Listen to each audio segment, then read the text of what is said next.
Today I'm going to be unboxing Galaxy S24 FE Fans Edition and going to be comparing the specs between this phone and Samsung S24 Plus after unboxing. Plus, as a bonus, I've got S22 FE here, couple of years old phone, but we'll compare this one with the new phone as well.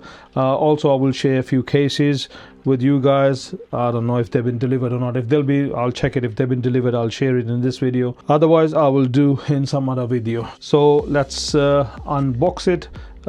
Simple Galaxy FE, the back. So let's take this one off. Come on. There you go. So okay, so it's quite a bit bigger compared to the S23 FE, and obviously this one is S22 FE, so quite a bit bigger compared to those phones. And now instead of a frosted glass, this is let me just take this IME number off. So other than that, let me just see what else is available. Other than that, what you get is just going to be a cable, I guess. None of these new phones, they come with charger anymore. So what is in there? So it's just a cable, not the braided one, just the regular USB-C to USB-C cable, and that's pretty much it. So we'll leave the phone here on this one. So there you go. First thing, my first impression, it's quite a nice phone. So the feel of this phone is very similar to iPhone 10 series when it has the redesign. So completely flat surface, no curve edge. Even though on S22 FE there was a slight curve, as you can see, but this one is completely flat phone, and I'm really liking it. I think it's a very impressive looking phone. Display size has gone up from, I believe F23 FE was 6.3 or 6.4 inch.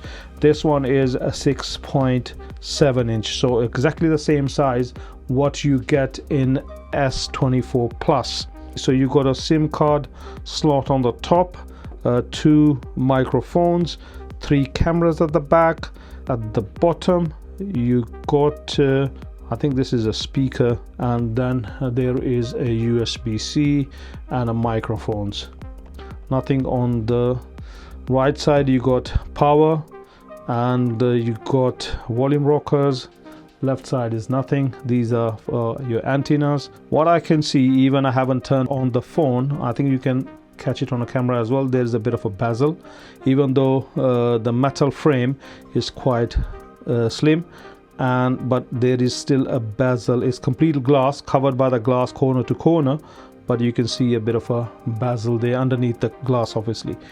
Okay, the first of all, it's running Android 14 with One UI 6.1, the Samsung's latest software, and I must say it's super smooth. Plus you get a powerful Exynos 2400 chipset, which is a 10-core processor, so you can expect some good performance here. So what about the display? The display is 6.7 inch dynamic AMOLED 2X. It's a HDR10 plus screen with 120 Hz refresh rate and a peak brightness of 1900 nits. Plus it's protected by Gorilla Glass Victus Plus. So let's check the reflection on this screen. So let me just move the phone under the light so you can see it's quite reflective. And if I compare this screen with the S24 Ultra screen, which has a coating on, and you can see that there's quite a bit of difference when it comes to reflections on the screen. So S24 Ultra is quite good in this regard. So there is no anti-reflective coating on this screen. What about the cameras? By the way, you can see the fingerprints. The main camera is 50 megapixel with a dual pixel autofocus, optical image stabilization. You also get 8 megapixels 3 times optical zoom lens and 12 megapixel ultra wide lens. It can record up to 8K 30 frames per second. So when it comes to the pictures, you can switch between 12 megapixel images and 50 megapixels. So if you are trying to save more storage space, then 12 megapixel is more than enough for social media posts. But if you want a bit more detail and you want the full resolution of the sensor, then go for 50 megapixel image. But keep that in mind, you need a bit more light in the scene. So in well lit areas, 50 megapixel is the way to go. But if it's a bit darker, then the Samsung is using pixel binning, and you'll get better results using the 12 megapixel mode. So as I said, video, you get full HD, then you can get ultra HD, 30 frames, 60 frames, 8K 30 frames you can get.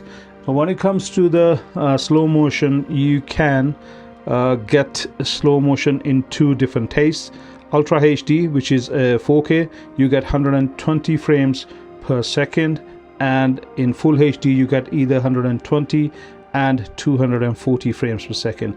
And obviously you get the portrait mode with 3 times, 2 times and 1 time zoom. So yeah, that's there as well. So when it comes to the selfie camera, it can record up to 4K 30 frames per second. If I'll go in a video mode, you can see full HD, and it has an option of 4K 30 and actually even 60 as well. So it can record 4K up to 60 frames per second, and it's a 10 megapixel camera. So yeah, pretty decent one. So when it comes to the battery life, it has a 4700 milliampere battery, which should easily last for a full day. It charges kind of fast too as well. 25 watts of wired charging, 15 watts of wireless charging. You can get up to 50% with the wired charging in 30 minutes. It also supports the reverse wireless charging. It's handy when you need to charge your earbuds or something like that. So build quality, it's quite decent. As I said before, I really like the form factor of the phone, the size, and the flat display. I'm really liking it.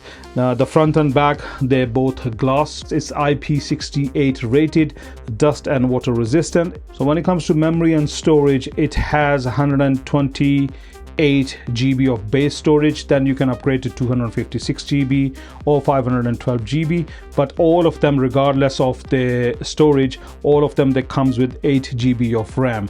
There is no micro SD card slot available. Lastly, the Galaxy AI features are available on the phone. So call assist, chat assist, note assist, circle to search, photo assist, health assist. There are quite a lot of features, and so these are the latest features that Samsung is offering at the moment for free.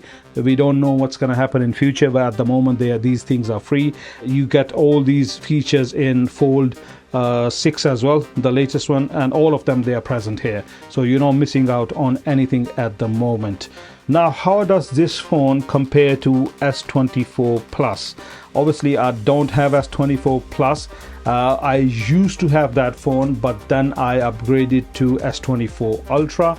I don't really want to compare this phone with S24 Ultra because these phones are in completely different leagues. If you can manage to get S24 Plus anywhere close to the price of S24 FE, then which phone you should go for? Let's discuss that. So both phones have 6.7-inch displays, but S24 Plus has a higher resolution at 1440 by 3120 with a pixel density of 513 ppi compared to the S24 FE's 1080 by 2340 pixels, and it has a pixel density of 385 ppi. So the Plus has a sharper and more detailed screen, especially if you care about high resolution gaming or content and stuff like that. I think that you will get a better experience on S24 Plus. And also when it comes to the media consumption, S24 Plus uses a dynamic LTPO AMOLED 2X technology, meaning it can adjust the refresh rate more efficiently. It also has a peak brightness of 2600 nits compared to the 1900 nits of S24 FE. So it's a slightly better in direct sunlight. So when it comes to the performance, what's the difference between S24 FE and S24 Plus? So S24 Plus is a faster with Snapdragon 8 Gen 3 chipset in some regions, or Exynos 2400 internationally. It has a 12 GB of RAM, so 4 GB more than S24 FE. So Exynos 2400 in S24 Plus is slightly faster. It has a higher clock speed on the performance score compared to Exynos 2400E in S24 FE, which has a slightly lower clock speed on the performance score. Even though they're both using the same GPU, but because of the higher clock speed on one of the performance core in a processor, I think you will get a slightly better gaming performance if you reduce the resolution on S24 Plus to Full HD Plus. If you're going to be playing the games in Quad HD, then it's going to be similar performance to this phone, because this phone has a lower resolution screen, so the CPU and GPU has to work slightly less compared to if they are pushing the more pixels on the higher res screen. Both phones have 50 megapixel cameras, but S24 Plus has few advantages. Its telephoto lens is 10 megapixel with better zoom performance, while S24 FE has an 8 megapixel camera. The S24 Plus also has a slightly better ultra-wide sensor and improved video recording with super steady video and HDR10 support, making it kind of bit better when it comes to the camera performance. But the main sensor is the same 50 megapixel camera on both the phones, which most of the time we all use. So what about the selfie camera? The S24 Plus has a 12 megapixel camera compared to the 10 megapixel on S24 FE, so slightly higher megapixel on S24 Plus. S24 Plus also supports a faster wired charging. It supports up to 45 watts of wired charging and can get up to 65% of the battery in just 30 minutes. Wireless charging is similar in both phones. So when it comes to the build quality and design, obviously design is subjective. Both are IP68 water and dust resistant. But on S24 Plus, Samsung is using Gorilla Glass Victus 2 on the main screen, which is tougher than Gorilla Glass Victus Plus on S24 FE. Also, the S24 Plus is slightly lighter. It is 197 grams compared to 213 grams of S24 FE. Also, S24 Plus features an armor aluminum frame, offering better drop resistance. When it comes to the storage and RAM, as I said before, S24 FE starts with 128 GB of storage with 8 GB of RAM. So regardless of the storage version you go for, you will get 8 GB of RAM. But S24 Plus starts with 256 GB of storage and goes up to 512, but it comes with a 12 GB of RAM. So to support the high-res screen on S24 Plus, Samsung has installed a 4 GB of extra RAM in S24 Plus compared to S24 FE. So the crucial question is which one you should go for. I really personally like this one, but if you can get S24 Plus around £700 or a bit less, then go for S24 Plus. But at the moment, Samsung is doing quite a few offers on this phone in UK. So you get Galaxy Watch FE, the new one, free with this phone. So if you buy this one, within 31 days you can claim that watch. Retail price of that watch is £200, but obviously you won't be able to sell it on eBay for £200, the regular retail price. So if you put it on for 150 after paying eBay fees, this and that, you get £130. So whatever you pay for this phone, if you deduct the selling price of, if you don't want to keep that watch, you deduct that price from the original price of this phone, then this phone costs you around £500. And I think for £500, this is a really, really good deal. So again, main deciding factor between this phone and the S24 Plus is the price. You get that one cheaper, go for that phone. Don't buy this one then. But if you are not finding that one cheaper and you need to buy a new phone, just simply go for this one. Claim a watch. You want to keep the watch, keep it, otherwise sell it, and this phone will cost you around £500, and I think this is a very decent phone for this price.